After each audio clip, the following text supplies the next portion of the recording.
चले जी, अब आवाज़ ना है, ठीक है।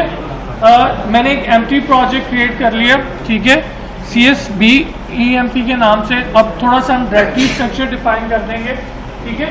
अब हमने क्या है कि हमने यूजर्स भी ऐड करने हैं और हमने एम्प्लॉयज़ को भी ऐड करना है, ठीक है।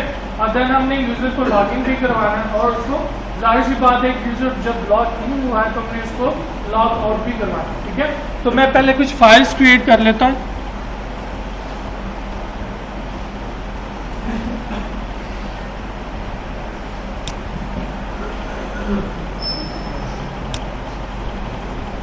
ठीक है, अब सबसे पहले मैं दो फोल्डर क्रिएट कर लेता हूँ, दो डायरेक्टरीज, एक यूजर्स,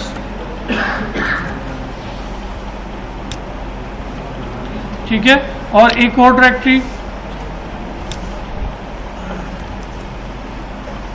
एम्प्लॉय,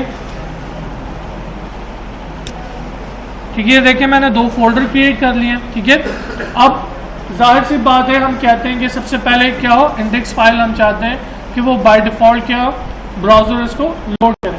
तो हम क्या करेंगे, इंडेक्स फाइल क्रिएट कर लेंगे अपनी मेन डायरेक्टरी में और फिर अपनी सब डायरेक्टरीज में, ठीक है। तो यहाँ पे देख लें, एक इंडेक्स की फाइल यहाँ पे क्रिएट करता हूँ मैं,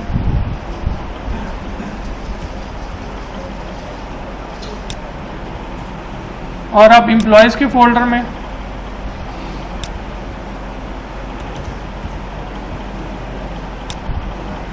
ठीक है, इसी को मैं कॉपी करके यहाँ पे भी पेस्ट कर देता हूँ, ठीक है, ताकि हमारा क्या हो जाए, टाइम सेव हो जाए, ठीक है। अब देखेंगे हर डायरेक्टरी के अंदर और मेन डायरेक्टरी के अंदर मैंने index.php की फाइल क्रिएट कर दी। अब मकसद क्या है इस फाइल को बताने का, अगर इस डायरेक्टरी के अंदर मैं इंडेक्स फाइल नहीं क्रिएट करता तो जैसे यूजर इस डायरेक्टरी को ब्राउज करेगा तो बजाय फाइल तो जो कॉन्टैक्ट है वो डिस्प्ले हो, हमारी डायरेक्टरी यानी हमारा डायरेक्टरी स्ट्रक्चर क्या हो जाएगा, लिस्ट होना शुरू हो। उस चीज़ को अवॉइड करने के लिए मैंने हर डायरेक्टरी के अंदर क्या कर रखी है, इंडेक्स फाइल, ठीक है। अच्छा जी, बाकी फाइल्स में हमने क्रिएट करना है, एक हमने लॉगिन फाइल क्रिएट करनी है, ठीक है। लॉगिन के बाद हम एक और फाइल क्रिएट कर लेंगे, लॉग आउट,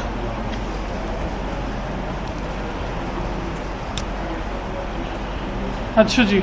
सो फार हमने कुछ फाइलें रह गई हैं वो भी क्रिएट कर लेते हैं, ठीक है, जिसमें हमने जब रिकॉर्ड ऐड करना है तो उसके लिए हम add.php की फाइल, ठीक है, और ऐड के बाद एडिट, ठीक है, हमने एम्प्लॉयज़ को एडिट भी करना होगा, ठीक है, और एम्प्लॉयज़ को हमने जाहिर सी बात है रिमूव भी करना है, तो delete.php, ठीक है। और जाहिर सी बात है यहाँ पे index.php में हम सारे लिस्ट करेंगे, ठीक है, एडिट में एडिट, डिलीट में डिलीट और ऐड में ऐड, ठीक है। इन सारों को मैं इन तीनों को कॉपी करता हूँ और यूजर्स में भी इनको ऐड कर देता हूँ, ठीक है, क्योंकि सेम ऑपरेशन है, हमने कोई भी रिकॉर्ड ऐड करना है, जाहिर सी बात है यार हम एडिट करेंगे या व्यू करेंगे या डिलीट करेंगे, तो हर टेबल के केस में हमारा यही 4 तरह के ऑपरेशन होंगे जो हम क्या करेंगे, परफॉर्म करेंगे, ठीक है।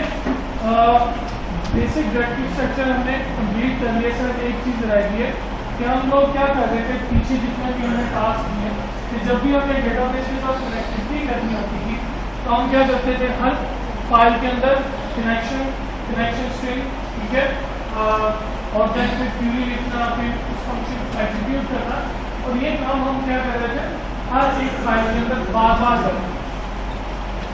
आज इस टास्क के अंदर हम क्या करेंगे, अपना ये जो काम है इसको हम सेंट्रलाइज करेंगे, यानी हम एक फाइल के अंदर अपनी कनेक्शन के साथ कनेक्शन या डेटाबेस की लाइब्रेरी हम क्रिएट करेंगे और उसको हर एक के अंदर हम यूटिलाइज करेंगे, ठीक है। जैसे जैसे प्रोजेक्ट एक्सपैंड होता जाएगा, अगर हम हर फाइल के अंदर कनेक्शन बार बार क्रिएट कर रहे हैं तो उसका बाद में प्रॉब्लम ये होती है कि अगर आप स्विच करते हैं from one server to another server तो उसमें प्रॉब्लम क्या होती है कि आपको हर फाइल में जाके कोड चेंज करना है।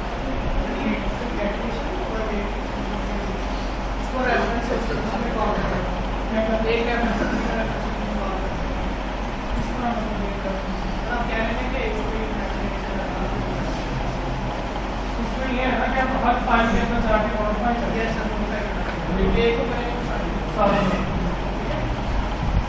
अच्छा जी, मैं लाइब्रेरी के नाम से यानी लिब एक डायरेक्टरी बना लेता हूँ और उसमें हम एक फाइल क्रिएट कर लेते हैं।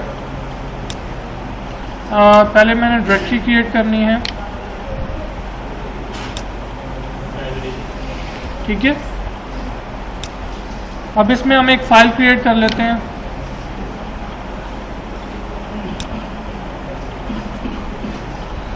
DB, और इसके अंदर मैं एक इंडेक्स फाइल भी क्रिएट कर लेता हूँ, क्योंकि अगर मैं इस प्रोजेक्ट को अभी रन करूँ, लोकल होस्ट CSB EMP, ठीक है। अब देख लेंगे फिलहाल मुझे कोई डायरेक्टरी स्ट्रक्चर लिस्ट नहीं हो रहा, बिकॉज ऑलरेडी से हमने इस डायरेक्टरी के अंदर index.php क्रिएट की है, ठीक है। अब देखिए अगर हम लिब के फोल्डर में जाएं,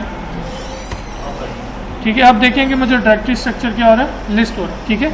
इस चीज़ को अगर हमने अवॉइड करना है तो हम क्या करेंगे कि यहाँ पे एक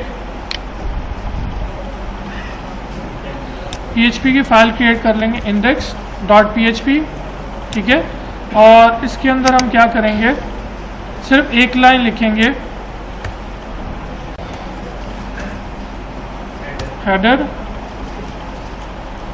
लोकेशन कॉलन, और जाहिर सी बात है ये हम क्या है, एक डायरेक्टरी अंदर है, ठीक है। यानी हमारी मेन डायरेक्टरी क्या है, CSB EMP। अब हमने एक डायरेक्टरी पीछे यूजर को भिजवाना है, तो देखिए मैं क्या करता हूँ यहाँ पे // ठीक है। यानी हम कह रहे हैं कि ये जो फाइल हम बता रहे हैं ये इसकी पेरेंट डायरेक्टरी में क्या हुई है, पड़ी हुई है, ठीक है। तो यहाँ पे हम लिख देते हैं index.php और एंड पे सेमीकोलन, ठीक है। अब यहाँ पे मैं आपको एको करवा देता हूँ एक दफ़ा, ताकि आपको श्योरिटी हो जाए कि हम ये फंक्शन हमारा सक्सेसफुली काम कर रहा है। तो यहाँ पे हम मेन लिख देते हैं, ठीक है। अब मैं रिफ्रेश करूँगा तो इस कोड के मुताबिक मुझे मेन पे जो इंडेक्स फाइल है वहाँ पे आ जाना चाहिए, ठीक है। तो यहाँ पे मैं करता हूँ, ठीक है। अब देखें कि अब मैं जब भी कोई भी यूज़र डायरेक्टरी में जाने की कोशिश करेगा तो हम बाय डिफॉल्ट कहाँ पे आ जाएंगे, मेन फाइल पे आ जाएंगे। यानी हमारी डायरेक्टरी की जो लिस्टिंग है वो क्या हो, नहीं होगी, ठीक है। इसमें कुछ और मैकेनिज्म भी है, ठीक है, आगे जाके हम उसको स्टडी करेंगे, ठीक है। तो फिलहाल फॉर द टाइम बिंग हम ये अप्रोच यूज़ करते हैं ताकि हमारी डायरेक्टरी लिस्ट ना हो, बिल्कुल, जिसको हमने प्रोटेक्ट करना है कि वो लिस्ट डाउन ना हो जाए, ठीक है। अच्छा जी, नेक्स्ट हम डेटाबेस क्रिएट कर लेते हैं। डेटाबेस में मैं फील्ड ज़्यादा नहीं रखूँगा, ठीक है, क्योंकि मकसद एक सिर्फ CRUD के ऑपरेशन करना है, तो चाहे हम वो ज़्यादा रख लें या कम रख लें वो एक ही बात है, ठीक है। तो बेसिकली हमने 2 टेबल क्रिएट करने हैं। सबसे पहला लोकल होस्ट, और हम PHP माय एडमिन में जाऊँगा,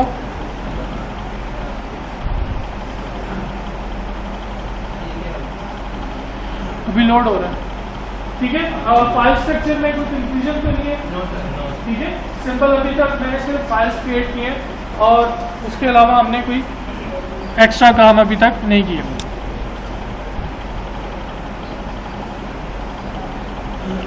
अच्छा जी,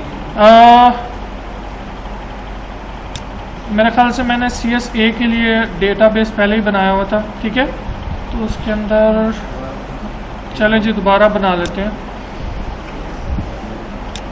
ठीक है। CSB EMP, ठीक है, डेटाबेस का नाम। इसके अंदर हमें 2 टेबल क्रिएट करने, एक यूज़र्स और एक एम्प्लॉयज़, ठीक है। तो सबसे पहला हम यूज़र क्रिएट कर लेते हैं, और यूज़र्स के लिए हमें एक ID, नेम, ईमेल और पासवर्ड, सिर्फ टोटल 4 कॉलम चाहिए। तो यहाँ पे ऑलरेडी से 4 है, तो मुझे इसको मॉडिफाई करने की ज़रूरत नहीं है। अच्छा जी, सबसे पहले ID, name, email, eight the and password, ठीक है। ID हमारी इंटीजर टाइप की रहेगी, नेम को हम varchar कर देते हैं, ईमेल को भी एंड पासवर्ड को भी, और इनकी लेंथ आपने लाजमी डिफाइन करनी। अदर देन इंटीजर जब भी आप कोई भी टाइप वर्चार या एन वर्चार टेक्स्ट की जो भी टाइप है आपने यहाँ पे लेंथ को लाजमी मेंशन करना है, ठीक है। सर मैक्सिमम में लेंथ 9 ही होती है ना? अब मेरे ख्याल से 12 है। 12 है। तो अगर फीट में अगर हमें पर से ज़्यादा देनी है 20 तक क्या क्या तो वो आप मेंशन कर सकते हैं ना कि यहाँ पे लेंथ में, लेकिन जो बाय डिफ़ॉल्ट है वो इनफ होती है, आपको करनी नहीं कर रही, ठीक है। अच्छा जी, नेम हम कह लेते हैं सपोज 15, ईमेल को हम 30 कर लेते हैं और पासवर्ड को भी हम 15।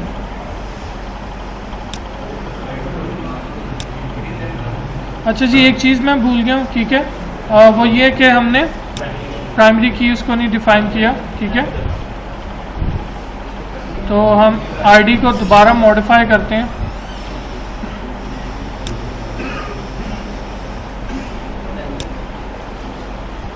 तो इसको ऑटो इंक्रीमेंट भी करना है? बिल्कुल जी, ऑटो इंक्रीमेंट भी करना है, ठीक है जी। ऑटो इंक्रीमेंट कर दिया, ठीक है। और नीचे यहाँ पे सेव का बटन है। ओहो,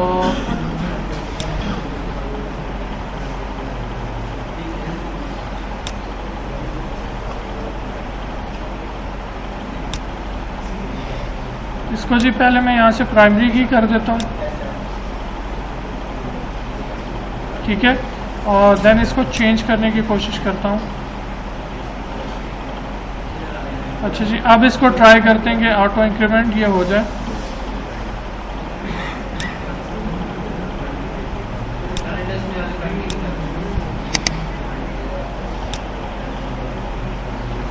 ठीक है जी, अब ये क्या है, प्राइमरी की हमारी बन गई है, ठीक है।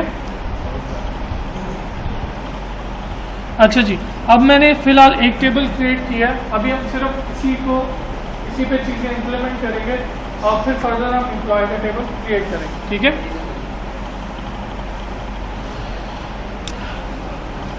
अच्छा जी, सबसे पहले हम आते हैं अपनी लॉगिन फाइल के ऊपर, ठीक है। तो लॉगिन फाइल के अंदर हम क्या करते हैं कि एक लॉगिन फॉर्म क्रिएट कर लेते हैं, ठीक है। तो इस PHP टैग को मैं यहाँ से क्लोज करूँगा, ठीक है। और नेक्स्ट हमारे पास क्या है कि हमने फॉर्म क्रिएट करना है, वो भी HTML, ठीक है। तो यहाँ पे देखिए फॉर्म मैं क्रिएट कर लेता हूँ, ठीक है। और फॉर्म के अंदर नेक्स्ट हमने क्या करना है, इनपुट्स डिफाइन करनी, ठीक है। तो सबसे पहले हम इनपुट ले लेते हैं,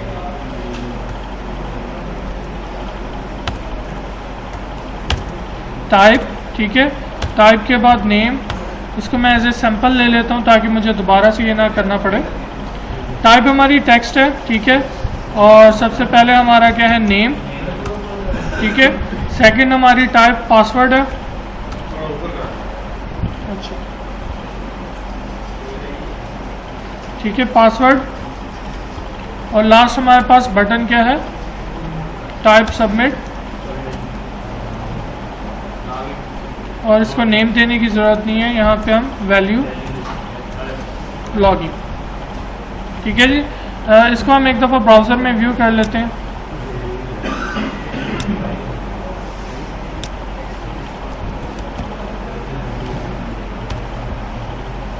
ठीक है जी, देख लें कि हमारे पास इनपुट फील्ड्स आ गई और लॉगिन का बटन भी आ गया, ठीक है। अब इस फॉर्म को थोड़ा सा हम क्या कर लेते हैं, स्टाइल कर लेते हैं, ठीक है।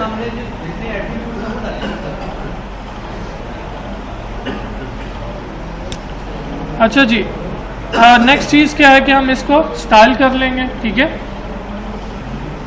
पहले हम प्लेस होल्डर भी ऐड कर लें, ठीक है, ताकि क्योंकि हम लेबल यूज़ नहीं कर रहे, अगर हम लेबल यूज़ कर रहे हैं तो फिर हमें प्लेस होल्डर यूज़ करने की ज़रूरत नहीं है। तो हम प्लेस होल्डर यूज़ करें कि यूज़र नेम, ठीक है। और यहाँ पे नेक्स्ट प्लेस होल्डर क्या है, पासवर्ड, ठीक है जी। नेक्स्ट हम अब CSS के लिए CSS का टैग ऐड कर लेते हैं, ठीक है। फॉर द दिस डेमो आपने याद रखना है कि आपने पूरा HTML पेज बनाना है। मैं सिर्फ क्या कर रहा हूँ, क्योंकि अदरवाइज मेरा टाइम ज़्यादा कंज्यूम होगा, मैं इसी तरह डायरेक्ट लिखता जा रहा हूँ, ठीक है। आपने पूरा HTML और ये बॉडी के अंदर ही आपने ये सारा प्रॉपर वे में काम करना है, ठीक है। स्टाइल, अच्छा जी, सबसे पहले हम फॉर्म को स्टाइल कर लेते हैं, ठीक है। इसकी विड्थ मैं कर देता हूँ, अगर हम 300 पिक्सल विड्थ कर लें, ठीक है। हाइट को हम ऑटो ही रहने देते हैं, ठीक है। उसके बाद मार्जिन टॉप से हम कर लेते हैं 5% और बाकी ऑटो। जी बिल्कुल जी, क्लोज करके करना है। जब भी आपने HTML लिखनी है, देखिए मैंने टैग क्लोज किया हुआ है, ठीक है। पहला टॉप होगा, सेकंड राइट, बॉटम और एट द एंड। जी ऑटो का आइडिया है आपको, मैंने क्यों ऑटो यूज़ किया, ठीक है। फिर भी मैं बताता हूँ कि ऑटो मैंने इसलिए किया है कि टॉप से ये 5% मार्जिन लेगा और बाकी लेफ्ट, राइट और बॉटम से ये ऑटो लेगा, यानी हमारा जो एलिमेंट है वो कहाँ आ जाएगा, सेंटर ऑफ द सिटी।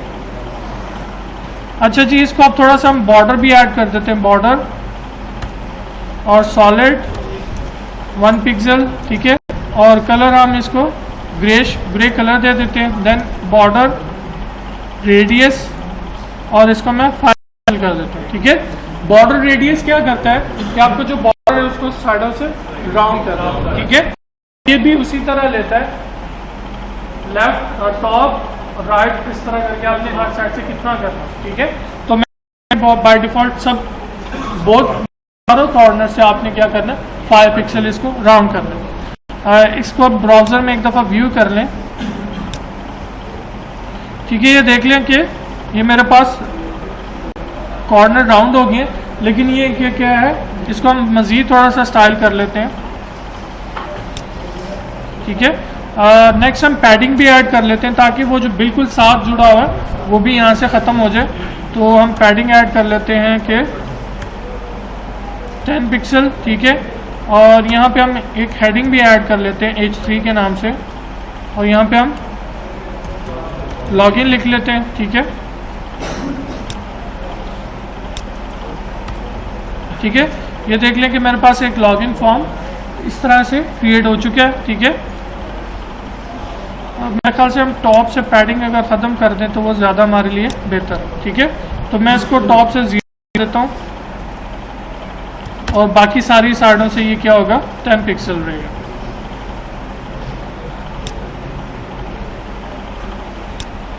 ठीक है। अब थोड़ा सा हम क्या करते हैं कि मेरे ख्याल से ये थोड़ा सा ज़्यादा इस तरह एक्सपैंड हो गया, ठीक है।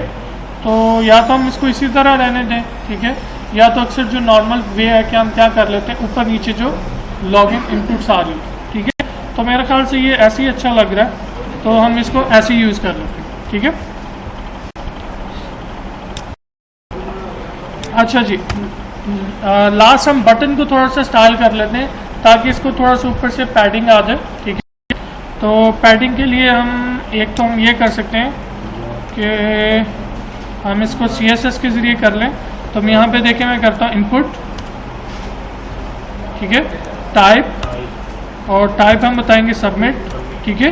यानी जिस इनपुट फील्ड की टाइप सबमिट है, हमने उस पर ये रूल जो मैं लिखूँगा ये हम अप्लाई करेंगे, ठीक है। तो हम मार्जिन दे देते हैं कि टॉप से 5 पिक्सल, ठीक है, और बाकी हम राइट से 0 और बॉटम से 5 पिक्सल और लेफ्ट से 0, ठीक है। बिल्कुल हो सकता है, ठीक है। आपने बॉर्डर को ही रेडियस करना है ना, ठीक है। अब देखें कि ये थोड़ी सी ऊपर से ऐड हो गई है, ठीक है। अब इन इनपुट फील्ड्स को भी हम थोड़ा सा स्टाइल कर लेते हैं, ठीक है।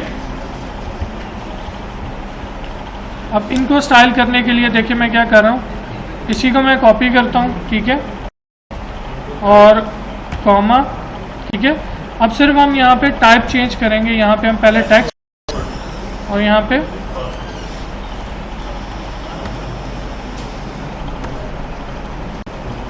ठीक है, ठीक है, वही करने लगा। बॉर्डर, ठीक है, सबसे पहले हमने बॉर्डर को सॉलिड करना है 1 पिक्सल, ठीक है, और कलर हम इसको दे देंगे ग्रे, ठीक है। और बॉर्डर रेडियस हम ज़्यादा नहीं करते, 3 पिक्सल कर लेते हैं, और पैडिंग भी 3 पिक्सल ऐड कर लेते हैं,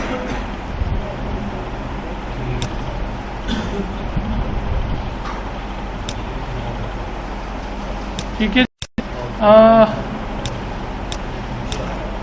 नीचे आ गया, मेरे ख्याल से वो साइज इंक्रीज हो गया।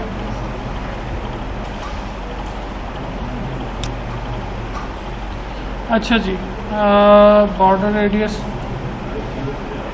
अगर हम इसकी थोड़ी सी विड्थ बढ़ा दें,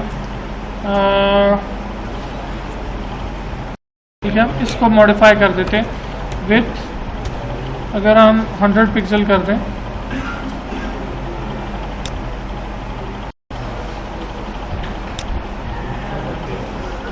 ठीक है जी, ये देखिए इस तरह आगे इंस्पेक्ट एलिमेंट करेंगे, ठीक है। अब देखिए इंस्पेक्ट एलिमेंट करने से यहाँ पे जो रूल इस पे अप्लाई हो रहे हैं वो क्या हो रहे हैं, नज़र आ रहे हैं, ठीक है। तो इसको मैं थोड़ा सा यहाँ पे लेके आऊँगा नीचे। यार यहाँ से मुझे खुद बड़ी मुश्किल हो रही है इसको एडजस्ट करने में, तो मैं यहाँ पे इसको सिर्फ हाइट बेसिकली मैं विथ इंक्रीज कर रहा हूँ इसकी, ठीक है। तो 148 पिक्सल हम इसकी विड्थ बढ़ा देंगे।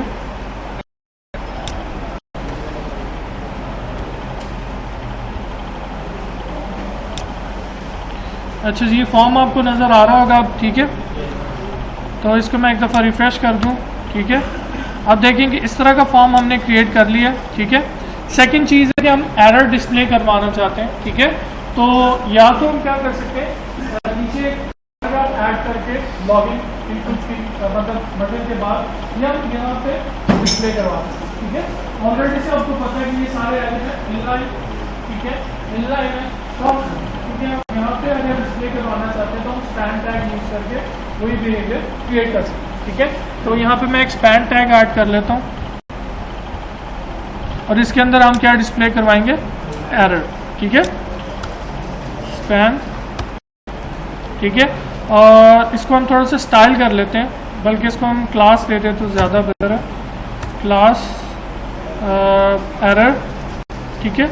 और इसको हम स्टाइल कर लेते हैं,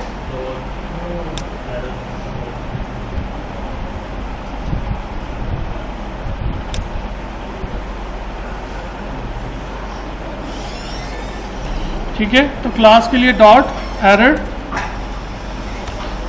कलर इसको हम दे देते हैं रेड, ठीक है जी। रेड के बाद नेक्स्ट चीज़ हम इसको थोड़ा सा मार्जिन ऐड कर देते हैं लेफ़्ट साइड से, ठीक है। तो मार्जिन लेफ़्ट से हम इसको 5 पिक्सल कर लेते हैं, ठीक है जी। कलर भी कर लिया और मार्जिन भी ऐड कर दिए, ठीक है। अब वैसे मैं क्या करता हूँ, लिखता हूँ और हम इसको चेक कर लेते हैं आया कि ये हमारी मर्जी के मुताबिक डिस्प्ले हो रहा है या नहीं हो रहा, ठीक है। ये देख ले कि थोड़ा सा डिस्टेंस भी है और आगे यहाँ पे क्या हो रहा है, अब रेड कलर में वो डिस्प्ले हो रहा है, ठीक है। तो जैसे ही एरर आएगा तो हम यहाँ पे उसको क्या डिस्प्ले करते हैं, ठीक है। बटन प्रेस हुआ, फॉर्म सबमिट हुआ, फिर हम PHP का कोड लिखेंगे और अगर कोई वैलिड यूजर के पासवर्ड है तो हम यहाँ पे सर वो क्या हम देखें। उसमें मसला ये कि लॉगिन में हम कभी एक्यूरेट नहीं बताते कि आप क्या चीज़ गलत बता रहे हैं। हमने यहाँ पे सिर्फ एक ओवरऑल जनरल एरर देना कि भाई यूजर नेम और वैलिड और यूजर नेम और वैलिड, आप दोनों में से कोई चीज़ गलत दे रहे हैं, हमें नहीं पता, ठीक है। इसलिए हम यहाँ पे एक ही एरर डिस्प्ले करते हैं। अच्छा जी, नेक्स्ट हमने अब क्या करना है, डेटाबेस के साथ कनेक्टिविटी करनी है और डेटाबेस से हमने यूज़र चेक करना है कि आज जो यूज़र हम कह रहे हैं वो एग्जिस्ट करता है, ठीक है। तो यहाँ पे देखें कि मैं एक खुद से रिकॉर्ड ऐड कर लेता हूँ। यहाँ पे इंसर्ट में जाके यूज़र नेम हम दे देते हैं अली और ali@gmail.com, ठीक है। पासवर्ड हम रख लेते हैं 123, ठीक है। और इसको मैं कर देता हूँ। अच्छा जी, अब मैं ब्राउज़ करूँ तो ये देख लें कि मेरे पास एक रिकॉर्ड डेटाबेस में क्या एग्जिस्ट कर रहा है, ठीक है। अच्छा जी, अब आ जाए हम HTML में जितना मैंने अभी काम किया है कोई कंफ्यूजन तो नहीं है, ठीक है। अच्छा जी, नेक्स्ट हम PHP के कोड पे आते हैं।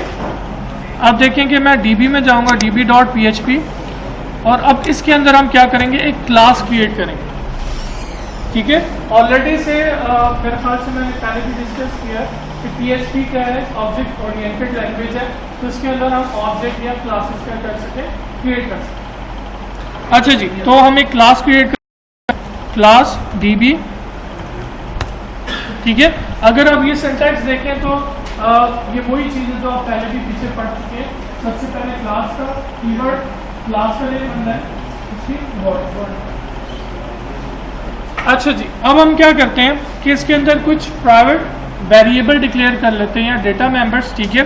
तो सबसे पहले private access modifier DB server, ठीक है, और सर्वर यहाँ पे, ठीक है। और नेक्स्ट हम प्राइवेट डॉलर यूजर नेम, ठीक है, private dollar password, then private dollar, ठीक है, DB नेम या डेटाबेस नेम आप जो भी रख लें, ठीक है। नेक्स्ट हम क्या करेंगे, एक और प्राइवेट डेटा मेंबर डिक्लेयर करेंगे, डॉलर नेक्स्ट। जी, ये जो मैंने काम किया इसमें कोई कंफ्यूजन है, ठीक है। वेरिएबल डिक्लेयर किए, लेकिन जिस टाइम क्योंकि ये क्लास में तो हम इनको प्राइवेट डिक्लेयर करेंगे, क्योंकि हम नहीं चाहते कि कोई भी यूजर डायरेक्टली इनको मॉडिफाई कर दे, ठीक है। लेकिन जिस क्लास में हम इसको क्या कर सकते हैं, मॉडिफाई कर सकते हैं। अच्छा जी, अब एक फंक्शन क्रिएट कर लेते हैं इस क्लास में, और इसको हम पब्लिक फंक्शन, ठीक है। अगर आप इसको मैं पहले पूरा स्ट्रक्चर लिख लेता हूँ।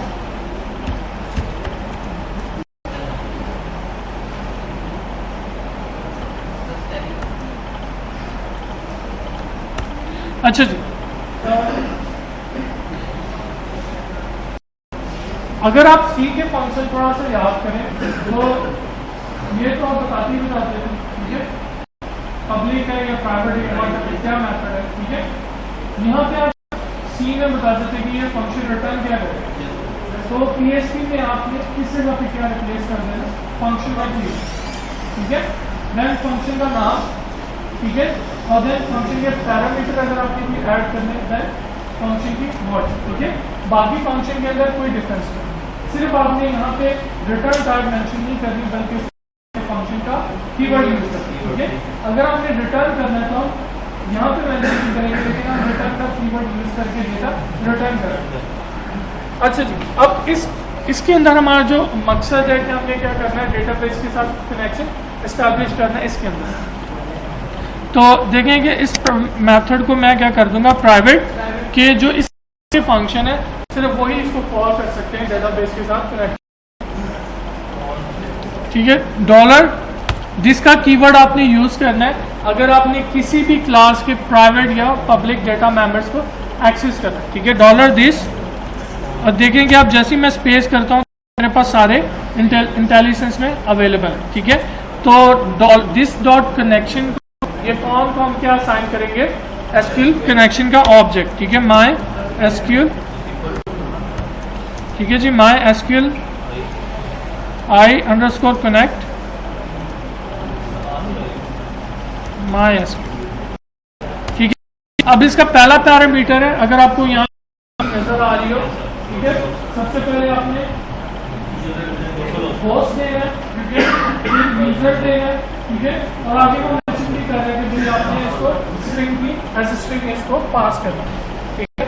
तो ऊपर मेरे पास वेरिएबल है, इसको हम दे देते हैं लोकल होस्ट, ठीक है। यूजर नेम हमारा रूट है, ठीक है। पासवर्ड हमारा कुछ भी नहीं है। DB मेरे ख्याल से B, यही था डेटाबेस नेम, ठीक है जी। अब ये सारे पैरामीटर हम इसको पास कर देते हैं। सबसे पहले सर्वर, मेरे ख्याल से हमें दिस का कीवर्ड यूज करना पड़ेगा, दिस, तो स्ट्रिंग ही पास कर रहे हैं ना, ठीक है। ऑलरेडी से देखिए ऊपर मैंने वेरिएबल डिक्लेयर किए हैं, तो उनके अंदर आप स्ट्रिंग वैल्यू है ना, तो वही हम इसको पास करें। अच्छा जी, सबसे पहले सर्वर, देन हमारे पास क्या है, यूज़र नेम, ठीक है। यूज़र नेम के बाद हमारे पास क्या है, पासवर्ड, और एट दी एंड हमारे पास क्या है, DB ने, एंड पे सेमी कॉलन। जी इस लाइन में कोई कंफ्यूजन हो किस्म की? इसके कीवर्ड में अच्छा जी, जिसका कीवर्ड मैंने पहले भी बताया कि जब भी आप PHP में किसी भी क्लास के जो फंक्शन है विद इन दिस क्लास, जितने फंक्शन है चाहे वो प्राइवेट हो चाहे पब्लिक हो, उनको आपने एक्सेस करना हो तो आपने डालना जिसका कीवर्ड यूज, ठीक है। यानी इस क्लास की बॉडी के अंदर जो भी फंक्शन है, जो डेटा मेंबर्स हैं, वो आप किससे एक्सेस करें। अगर आप डायरेक्टली एक्सेस करेंगे तो वो समझेगा कि ये कोई और फंक्शन है, पब्लिक फंक्शन है जो आउटसाइड की क्लास है और वो मुझे कह रहा है एक्सेस। लेकिन अगर आप इस क्लास के विदिन जो इस पर हमने डिक्लेयर किया उनको यूज करना है, देन आपने इसका कीवर्ड यूज। अच्छा जी, हम लोगों ने MySQL का फंक्शन लिख लिया है, ठीक है। अब नेक्स्ट हम ये काम करेंगे सिर्फ इफ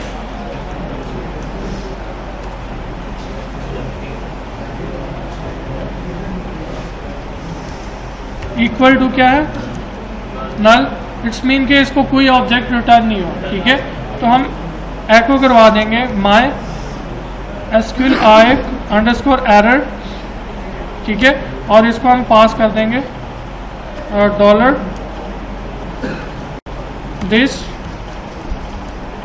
कनेक्शन, ठीक है। यानी इस कनेक्शन से रिलेटेड जो भी एरर जनरेट हुआ है वो हम क्या कर देंगे, इसको डिस्प्ले करवा देंगे, ठीक है। अब अगर आप थोड़ा सा इसको याद करें तो ये वही काम है, सिर्फ हम उसको चेंज करेंगे। यानी कि अब हम इसको यहाँ पे यूजर नेम ऊपर डिक्लेयर करेंगे सारे जितने भी 4 पैरामीटर है, ठीक है। यानी अगर हमें चेंज करना है तो डायरेक्टली हम यहाँ पे चेंज कर देंगे, हमें स्पेसिफिकली ये फंक्शन ढूंढने की जरूरत नहीं, ठीक है। सेकेंड चीज हमें सिर्फ ये है कि इस क्लास का जो वेरिएबल है प्राइवेट, उसको हमने असाइन कर दिया, ये जो भी ऑब्जेक्ट रिटर्न करे। पहले अगर हम प्रीवियस कनेक्शन का एक वेरिएबल डिक्लेयर करते हैं उसको हम असाइन करते थे, हम वही कर रहे हैं, लेकिन सिर्फ अब इस क्लास का जो प्राइवेट मेंबर है उसको हम जो भी ऑब्जेक्ट ये रिटर्न होगा असाइन करें।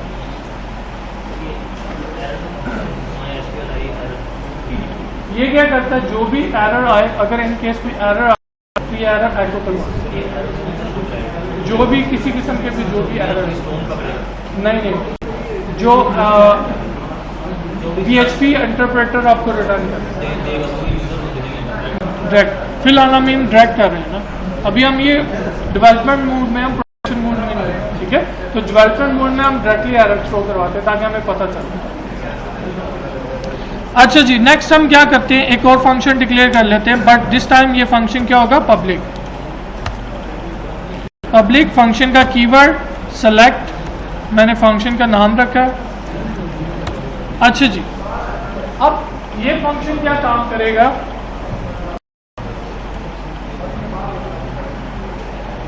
इस फंक्शन को हम एज ए पैरामीटर क्या पास करेंगे, टेबल का नेम, ठीक है। सिर्फ टेबल का नेम पास करेंगे और ये हमें क्या कर देगा, डेटा रिटर्न कर देगा, ठीक है। अगर लास्ट टाइम याद हो तो हम क्या करते थे कि हर दफा जब हमने क्वेरी लिखनी थी तो हम पूरा वो सिलेक्ट करके क्वेरी में टेबल का नाम बता के देन क्वेरी को एग्जीक्यूट करते हैं, ठीक है। तो अभी हम ये काम क्या करें, इसको हम जनरलाइज करें कि हम सिर्फ टेबल का नेम दें और बाकी जो 3 लाइनें हमें ना लिखनी पड़े, ठीक है। तो यहाँ पे देखें कि मैं क्या कर रहा हूँ, ऑलरेडी से कनेक्शन हमने लिख लिया है, तो देखें मैं $this और इसका जो फंक्शन ये देख लें कि कनेक्ट, इसको कॉल करूँगा, यानी जो ऑन का वेरिएबल है उसके अंदर अब क्या सेव हो जाएगा, कनेक्शन का ऑब्जेक्ट, ठीक है। और नेक्स्ट हमने लिखनी है क्यूरी, हम सेपरेट भी लिख सकते हैं, लेकिन यहाँ पे मैं डायरेक्टली सीधा लिख दूंगा। तो यहाँ पे मैं देखें क्या लिख रहा हूँ, टेबल नेम, जो हम एज ए इनपुट लेंगे यूजर से, ठीक है।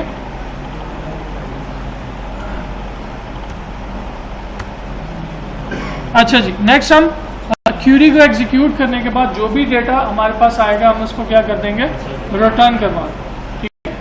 इनकेस जो भी डेटा वो हमें रिटर्न करता है।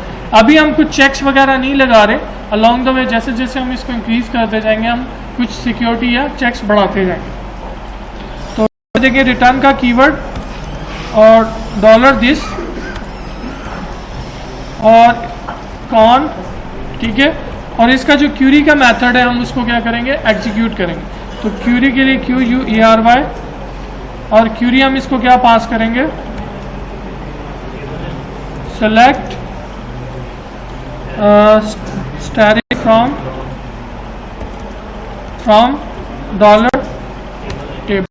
ठीक है जी, थोड़ा सा आपको आइडिया हो रहा होगा कि मैं यहाँ पे क्या करना चाह रहा हूँ। ठीक है, यानी अब मुझे अगर एम्प्लॉय का डेटा चाहिए तो मैं सिर्फ इस टेबल नेम पास कर दूंगा और ये मुझे सारा एम्प्लॉय का डेटा दे देगा। अगर मुझे यूजर्स का चाहिए, अगर यहाँ पे तो हमारे पास सिर्फ 2 टेबल है, लेकिन एज्यूम करें कि अगर आपके पास 50 टेबल हो तो फिर आप हर एक के लिए क्वेरी लिखेंगे। ठीक है, तो यही थोड़ा सा हम यहाँ पे जनरलाइज करने की कोशिश करें कि हमारे पास टेबल हो या कम भी हो, हमें सिर्फ टेबल का नाम इसको पास करें और यहाँ हमें क्या करते डेटा रिटर्न कर। ये टेबल पर रिटर्न करेगा, रिटर्न फंक्शन को रिटर्न करेगा पब्लिक फंक्शन सिलेक्ट वाले टेबल। नहीं, अभी मैं इसको दिखाता हूँ कि हम इसको यूज़ कैसे करते हैं। ठीक है, ये DB क्लास है, इसके अंदर हम लोगों ने ये प्राइवेट मेंबर डिक्लेयर किए हैं, देन प्राइवेट एक कनेक्ट का फंक्शन, ठीक है, और देन हमने एक पब्लिक सेलेक्ट का फंक्शन क्रिएट किया। अब देखें जब user name and password enter करेगा तो ज़ाहिर सी बात है हमें इसको चेक करना है। ठीक है, तो चेक करने के लिए हम क्या करेंगे, अब इसमें एक चीज़ और आपने याद रखनी है कि अब मैं क्यूरी को थोड़ा सा मॉडिफाई कर रहा हूँ।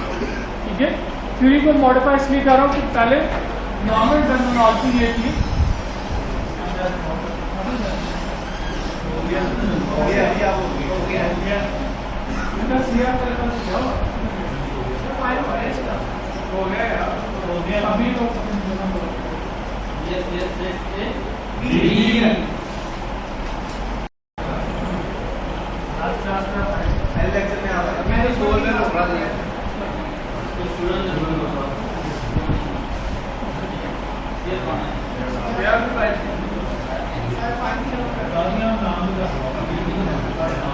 आप लोग 5 लोग कैसे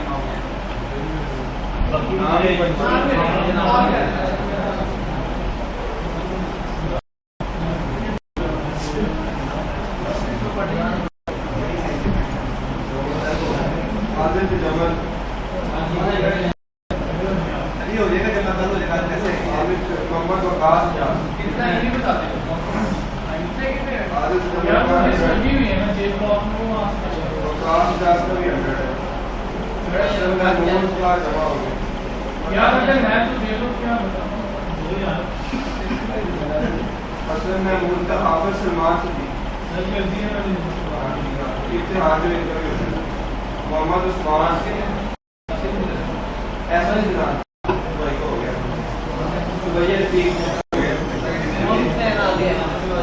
राना मोहम्मद अब्बास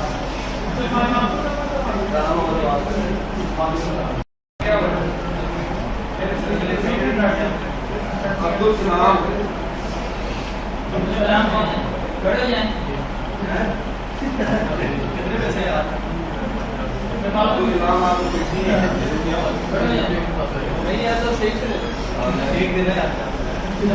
आमिर रबी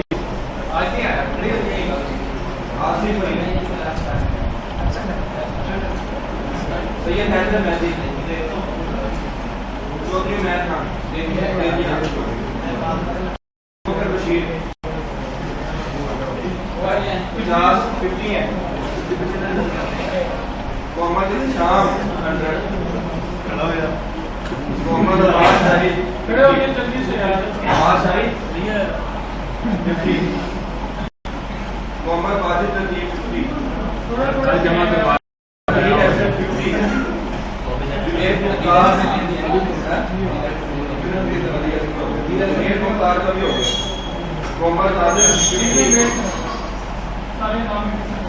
मोहम्मद आदिल बिलावल सिद्दीकी हो गया आमिर सुहेल मोहम्मद नसीम अशरफ हो गया मोहम्मद वाजिद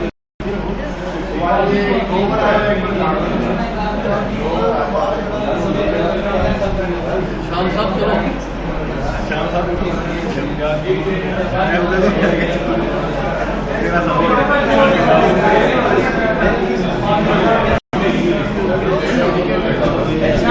यार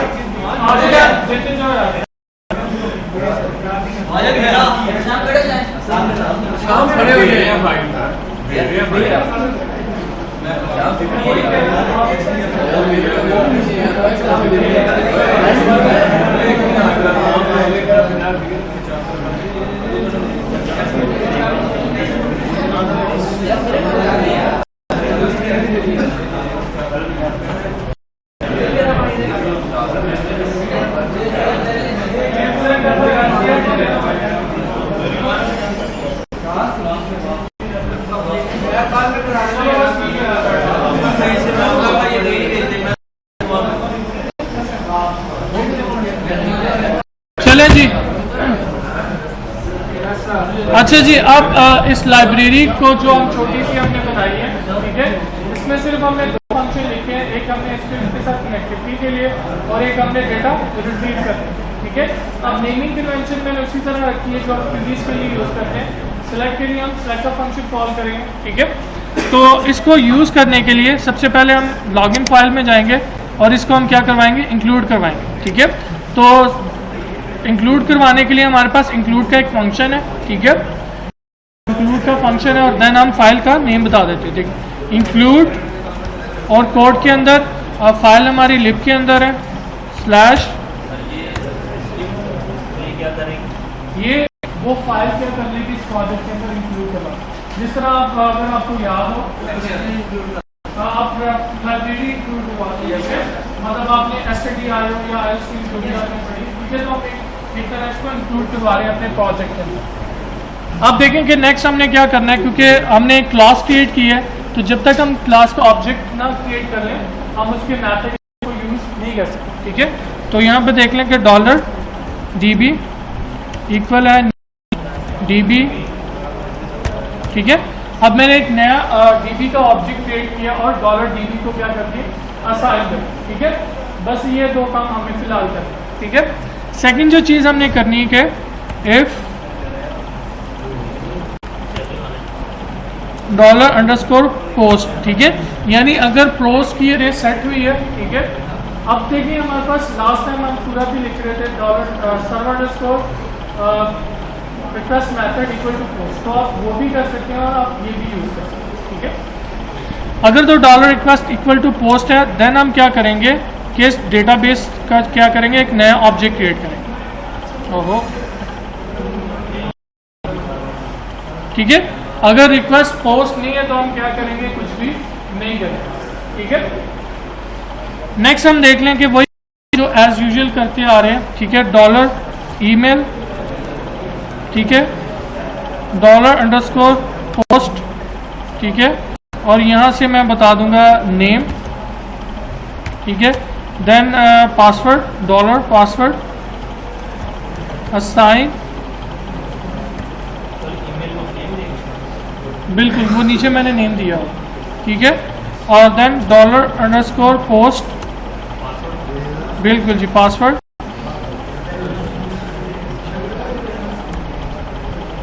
और ये सेमीकोलन, ठीक है। और अगर हम नीचे फॉर्म के अंदर आए, ठीक है, तो ये देख ले कि मैंने इसको नेम दिया हुआ और इसको क्या दिया हुआ, पासवर्ड दिया हुआ है, ठीक है। एक चीज़ जो हम यहाँ पे भूल गए वो रिक्वेस्ट मेथड है, ठीक है। पोस्ट एक्शन मेथड में इसलिए नहीं डिफाइन कर रहे क्योंकि हम इसी फाइल को भेज रहे हैं, हम एक्सप्लिसिटली डिफाइन भी कर सकते हैं, अगर ना भी करें तो वो आपको क्या कर देता है, डेटा सबमिट कर देता। अच्छा जी, अब दोबारा आ जाए कोड के ऊपर। अच्छा जी, अब यहाँ पे हम थोड़ी सी वैलिडेशन रिस्ट्रिक्ट वे में करेंगे या इसको एक्सपैंड नहीं करेंगे, ठीक है। यहाँ एक चेक लगाऊंगा, इफ एम्प्टी,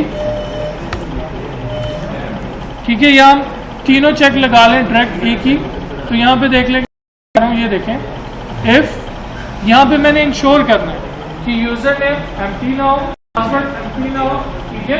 और यूजर नेम की जो लेंथ है या यूजर नेम हमारा ईमेल है तो वो वैलिड ईमेल एड्रेस, ठीक है। तो यहाँ पे सबसे पहले एम्प्टी, तो एम्प्टी के लिए हम इसको चेक कर लेते हैं, डॉलर ईमेल, ठीक है।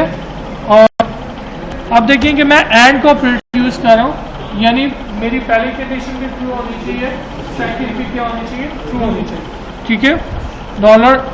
एम्प्टी, और इसको हम पास करेंगे $password, ठीक है। यानी अब यहाँ पे हमने ये चेक कर लिया कि अगर तो इसमें से कोई भी एम्प्टी है तो हम इसके अंदर आ जाए, ठीक है। लेकिन हमारा जो यहाँ पे मकसद क्या है कि इनमें से कोई एम्प्टी ना हो, तो तब ये इसकी कंडीशन चले, ठीक है। तो यहाँ पे मैं क्या कर दूंगा, नॉट, और इसको भी नॉट कर दूंगा, ठीक है। अच्छा जी, नेक्स्ट हमने चेक करना है कि आया कि यूजर जो ईमेल एड्रेस एंटर कर रहा है वो वैलिड है या नहीं। तो उसके लिए हमारे पास एक फंक्शन था, अगर आपको याद हो, फिल्टर अंडरस्कोर वैर, ठीक है। इसको सबसे पहले हम क्या पास करते थे, ठीक है। सबसे पहले हम इसको वेरिएबल ईमेल, और इसका सेकंड पैरामीटर क्या था, फिल्टर अंडरस्कोर वैलिडेट ईमेल, बिल्कुल वो सारा ये हम रेगुलर एक्सप्रेशन से भी कर सकते हैं, लेकिन वो बड़ा कॉम्प्लेक्स एक्सप्रेशन बन जाता है। तो हम क्यों मतलब अपना टाइम वेस्ट करें जब हमारे पास एक ऑलरेडी से बिल्ट इन चीज अवेलेबल है, ठीक है। तो ये भी फंक्शन, अगर तो ये मैच नहीं तो ये क्या रिटर्न करेगा, ट्रू। अगर मैच हो जाता है तो ये क्या रिटर्न करेगा, फॉल्स। तो फॉल्स में हम इसको भी नेगेट कर देते हैं, ठीक है। और नेक्स्ट हम एको करवा देते हैं, पहले चेक करते हैं, एको ओके, ठीक है। एल्स में हम क्या करेंगे, ठीक है। तो यहाँ पे हम एक एरर का वेरिएबल क्रिएट कर लेते हैं,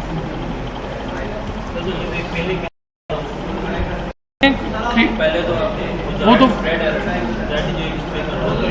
तो हम पीरियड मतलब एरर तो अभी हम डिस्प्ले करवाएंगे, ठीक है। तो यहाँ पे देख लें कि मैं एरर को असाइन कर देता हूँ, इनवैलिड यूजर नेम और पासवर्ड, ठीक है। और एट द एंड यहाँ पे नीचे आके हम इसको क्या कर देंगे,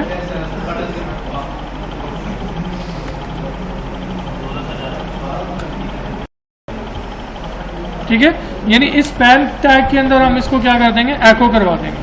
तो उसके लिए PHP, ठीक है। तो PHP का टैग ओपन एंड क्लोज करूंगा, एको $error और फिर सेमीकोलन, ठीक है। अब मैसेज क्या हो गया, किस जगह के ऊपर, प्रिंट हो। वो अभी तो हम वैसे एको करवा रहे हैं ना कि हम उस कंडीशन के अंदर जा भी रहे हैं कि नहीं, ठीक है। तो पहले हम एक दफ़ा वैलिडेट कर लें, एक्चुअल में हमने वहाँ पे कुछ भी नहीं करवाना, ठीक है। हम इंश्योर कर रहे हैं कि यूजर नेम वैलिड हो, ठीक है, पासवर्ड ब्लैंक ना हो, ठीक है, और ईमेल एड्रेस हमारा प्रॉपर फॉर्म हो, ठीक है। तो इसको रिफ्रेश कर लेता हूँ, ठीक है।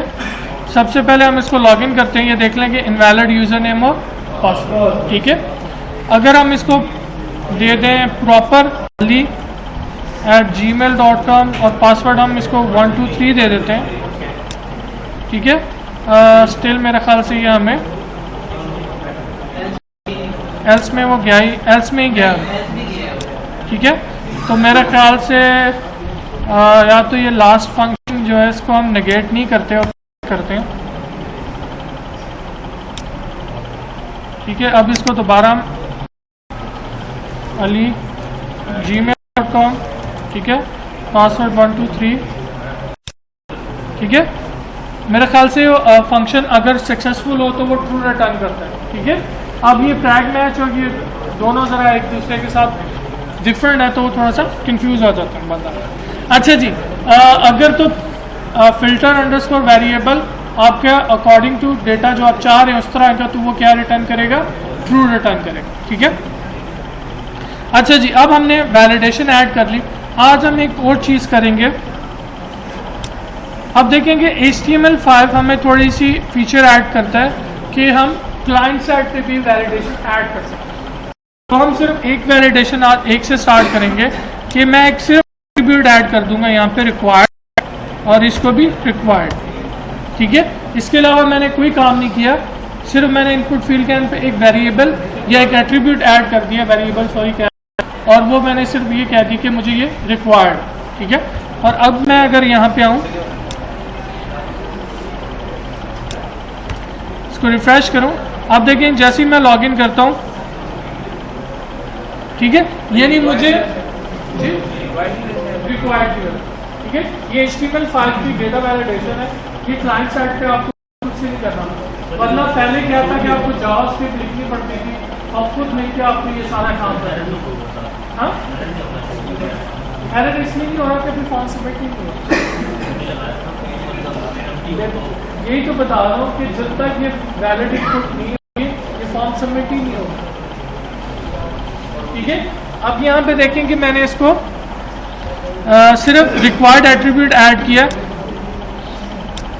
ऊपर अगर देखें तो ये इसको रिफ्रेश होना चाहिए। देखिए मैं लॉगिन क्लिक करता हूँ तो वो रिफ्रेश नहीं हो रहा। इट्स मीन कि जावास्क्रिप्ट हमारे पेज को सबमिट होने ही नहीं दे रहा। जब तक यूजर इनपुट फील्ड में कुछ ऐड नहीं करेगा तो ये कभी सबमिट नहीं होगा। अब सेकंड चीज, अब देखेंगे ये जो टाइप है ये मैंने टेक्स्ट रखी हुई है। अब इस टाइप कर देता हूँ ईमेल, ठीक है, और यहाँ पे भी हम इसको मॉडिफाई कर देते हैं, ठीक है। अब देखेंगे अगर मैं इसको सबमिट करने की कोशिश करूं, ठीक है, पहली चीज देखेंगे मैंने, उसने मुझे कहा कि please fill out the field. चलो जी फिल कर लेते हैं, अली और पासवर्ड 1 2 3। अब देखें अब मुझे क्या कह रहा है, ठीक है। तो क्लाइंट साइड पे ये कुछ बिल्ट-इन वैलिडेशन है, ठीक है। हम सारी इसलिए एकदम नहीं करेंगे ताकि आपको कुछ कंफ्यूजन ना। अब यहाँ पे आपने याद रखना, पहला आपने चीज जो ऐड कर दी वो क्या, रिक्वायर्ड, ठीक है। रिक्वायर्ड मीन कि मुझे ये फील्ड एम्प्टी नहीं चाहिए, ठीक है। सेकंड चीज ये क्या करता है HTML फाइल के, ये आपकी टाइप चेक करता है। अब देखिए कि अगर हमारी टाइप ईमेल है या कुछ नंबर है तो वो इंश्योर करेगा कि ये फील्ड जो है इसके अंदर जो डेटा ऐड किया वो क्या है, इसकी टाइप है, ठीक है। इसीलिए जब मैंने इसकी टाइप, पहले मुझे ये एरर नहीं दे रहा। अभी देखें अगर मैं इसको दोबारा टेक्स्ट कर दूं तो ये फॉर्म सबमिट करवा, ठीक है। जैसे मैंने इसकी टाइप ईमेल की, अब वो कह रहा है कि भाई उसके अंदर वैलिड ईमेल एड्रेस भी है, ठीक है।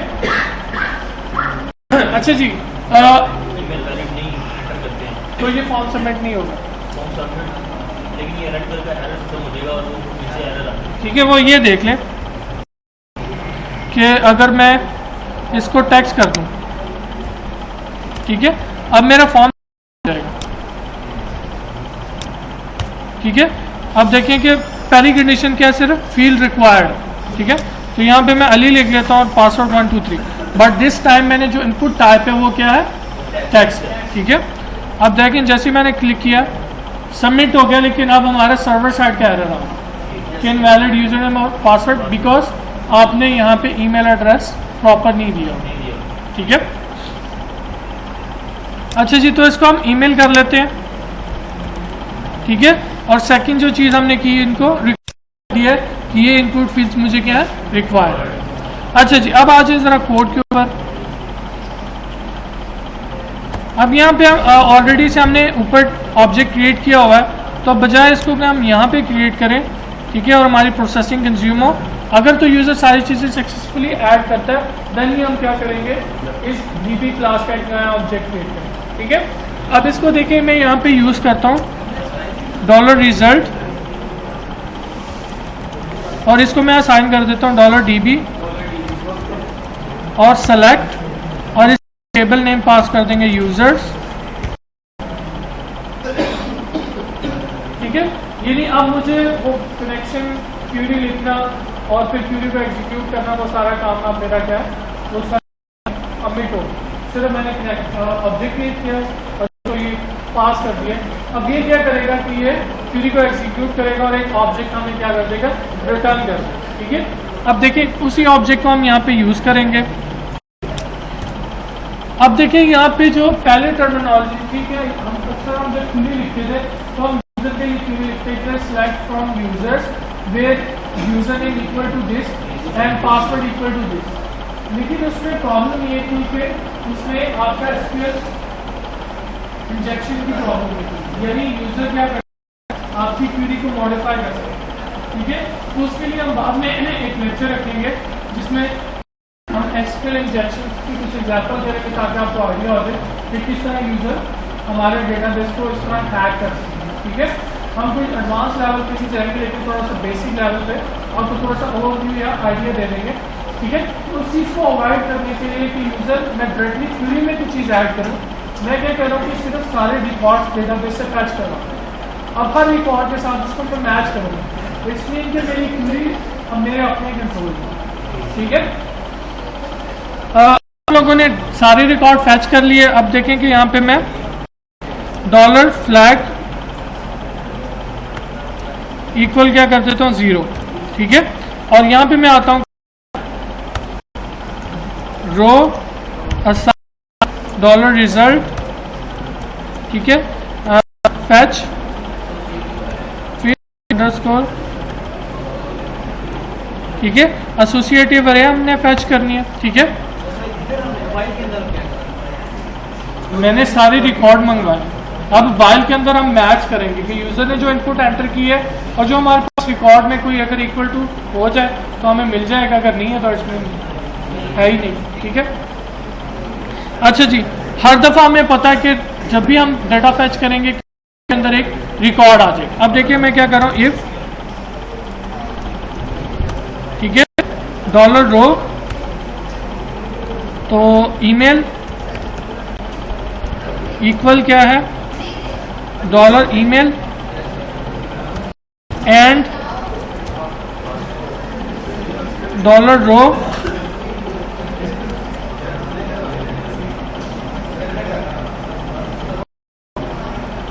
और यहां पे हम लिख देंगे पासवर्ड। ठीक है, इक्वल क्या है $पासवर्ड। ठीक है जी, अभी कर लेते हैं। अच्छा जी, अब इफ यहाँ पे इफ के अंदर मेरे ख्याल से कोई कंफ्यूजन नहीं होनी चाहिए, सिंपल सा काम है कि मैं सिर्फ ये कह रहा हूँ कि इस रिकॉर्ड के अंदर यानी हमारे पास जो है उसके अंदर जो ईमेल एड्रेस और जो यूजर ईमेल एड्रेस वो इक्वल है।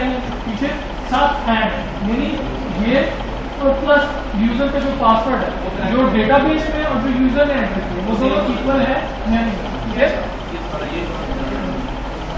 अगर तो ये इक्वल है, ठीक है, तो हम नेक्स्ट काम क्या करेंगे, $फ्लैग इक्वल टू 1 और यहाँ पे ब्रेक करेंगे ताकि लूप हमारी क्या हो जाए, टर्मिनेट हो जाए। ठीक है, यानी जब तक हमें नहीं मिलेगा तो ये लूप चलती रहेगी, अगर हमें मिल गया तो ये लूप क्या हो जाएगी, ब्रेक हो जाएगी ताकि एक्स्ट्रा जो हमारी प्रोसेसिंग पावर है वो फजूल में ज़ाया ना हो। अच्छा जी, नेक्स्ट अगर हमें फ्लैग ट्रू मिल जाता है, अब हमारा काम क्या है, इफ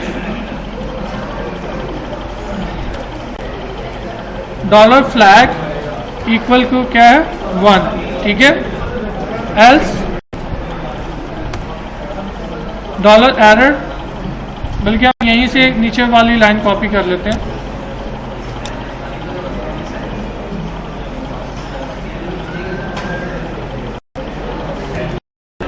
ठीक है, एल्स में हम क्या कर देंगे, इनवैलिड यूजर नेम और पासवर्ड डिस्प्ले कर देंगे।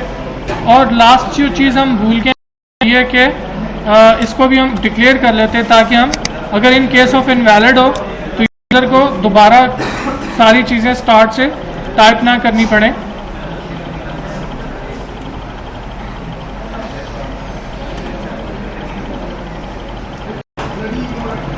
और इसको हम वैल्यू में क्या कर देंगे, एको करवा देंगे।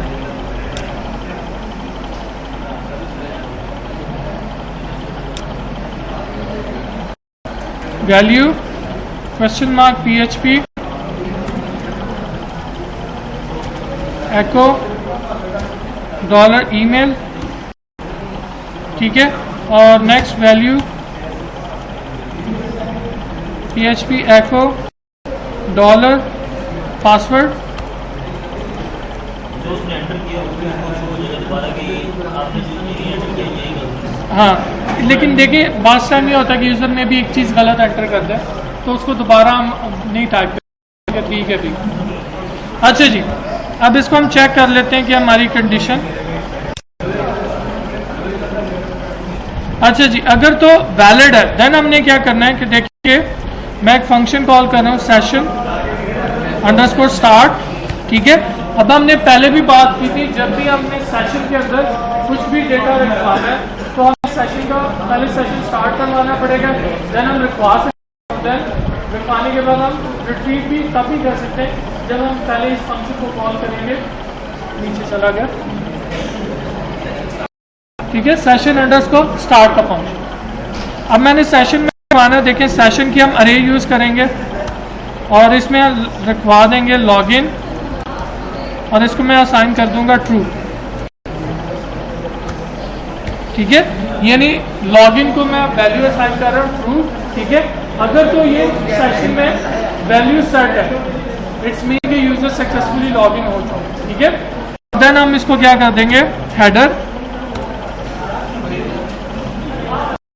Location index.php। चलिए जी, अब इसको हम टेस्ट कर लेते हैं और टेस्ट के बाद हम इसको यहाँ पे क्लोज करते हैं।